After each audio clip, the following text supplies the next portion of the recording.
Good morning, Steve. How are you doing today? Doing fine.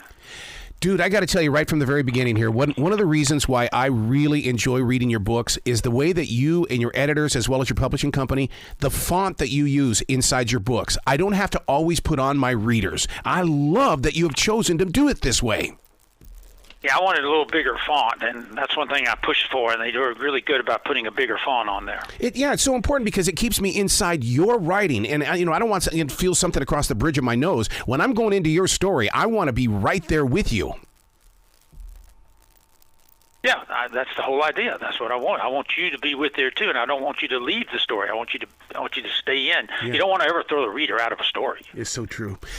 The name of the book is The Atlas Maneuver. You go really modern day with this because a lot of people don't understand what cryptocurrency or bitcoins are, but you, in your own way, are bringing it to us.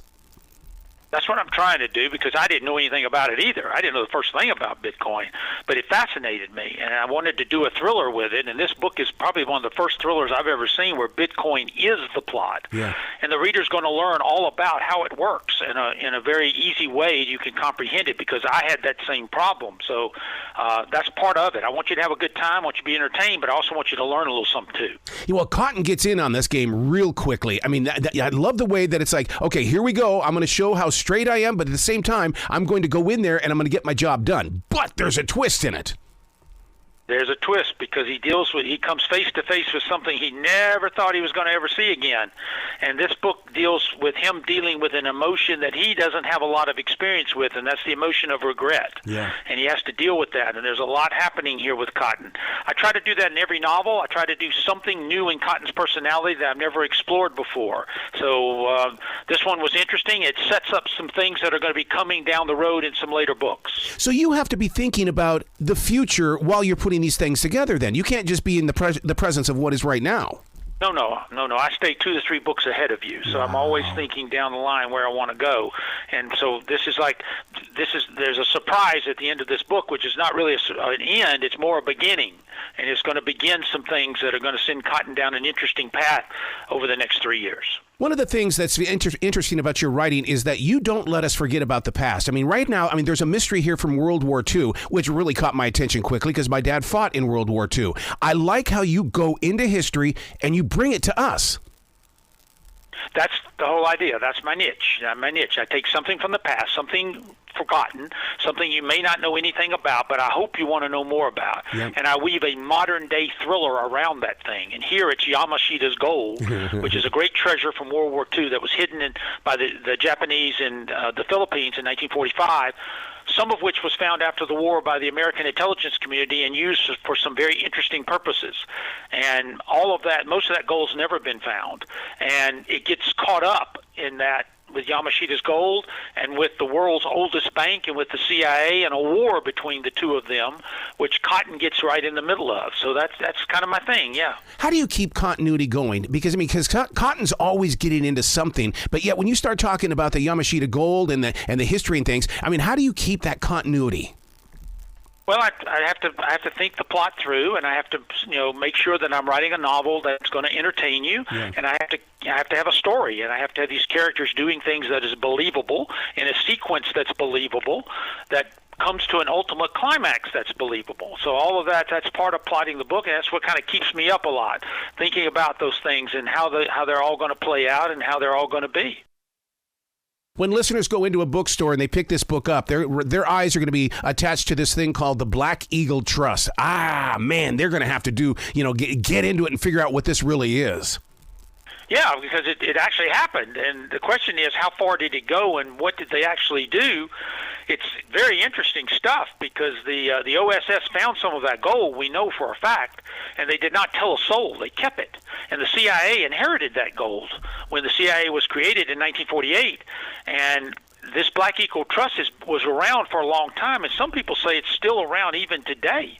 We don't really know. All of those documents remain classified, so we really don't have any full understanding of this, but the reader's going to get a good introduction to it. Yeah. How do you keep Cotton focused in on the mission itself? Because there's always so many different distractions, and so as that writer, you've got to be able to make sure that Cotton is always, that he's strong. Yeah, that's the whole idea. He's the rock. He's the glue. He keeps it all together, and it's his job to keep everything focused and keep it going. And when it begins to get off, he'll bring it back in, and that's what he does. And that's what's fun about him. He's a seasoned intelligence officer, and he knows what he's doing. And Luke Daniels, who is in a lot of the books, is younger and more impetuous and not quite as focused as Cotton, and that's what makes him kind of fun because he can make those kinds of mistakes. But it's Cotton's job to keep the train on the track. And I think he does a pretty good job of that. How do you envision Cotton looking? Because, I mean, as a writer, there have been many times where I go out and look for photographs where I can say, okay, you're going to be this person, you're going to be this person. How did you know how to design or to envision what Cotton looks like? I kept him simple is what I did. I just said he's tall, broad-shouldered, burnished blonde hair, and green eyes. And that's about all I've ever said about Cotton. And I let you, the reader, kind of envision him after that. He's not he doesn't work out. He doesn't run 20 miles a day. He's not muscular or very, husky or big. He's more of a George Clooney than he is a Daniel Craig kind of guy. but he can do extraordinary things when called upon, and that's what I think readers like about him. See, I always envisioned him as being, as strong as a John Wayne with the attitude of Tom Cruise, but with a little bit of silliness from Johnny Depp. Because I mean, there's that connection that we have with Cotton. I like that. I may use that. That's really good. I like that. That's a fair representation of him. Yes. Yeah. So we got to talk about History Matters. This is a nonprofit organization. I want listeners to really invest in this. Well, my wife and I created it in 2009, and we help communities raise money for historic preservation. So we usually go in and teach a writer's workshop, 4 hours of intense training, and you buy your way in with a contribution to the cause, or we do a dinner or gala or luncheon or something like that where you buy your way in to come. All of the money goes to the project we're there to raise money for. We don't charge expenses. We don't charge to come. We pay our own way to be there.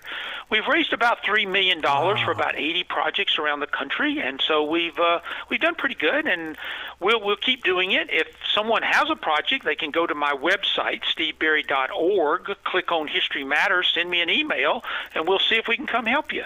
What was it about history that drew you closer to writing these stories? Were you fascinated with it while you were in high school? Oh, yes. That's what I read, was histories. That's the first books I ever read were histories. So I've always been fascinated with it. I've always been connected to it. So when I went to write, I adhere to the philosophy, do not write what you know. I was a lawyer. I didn't want to write about the law. Instead, write what you love.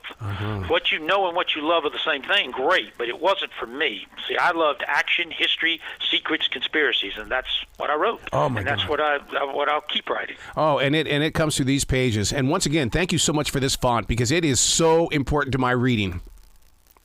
Thank you. Thank you. Please come back to this show anytime in the future. The door is always going to be open for you, Steve.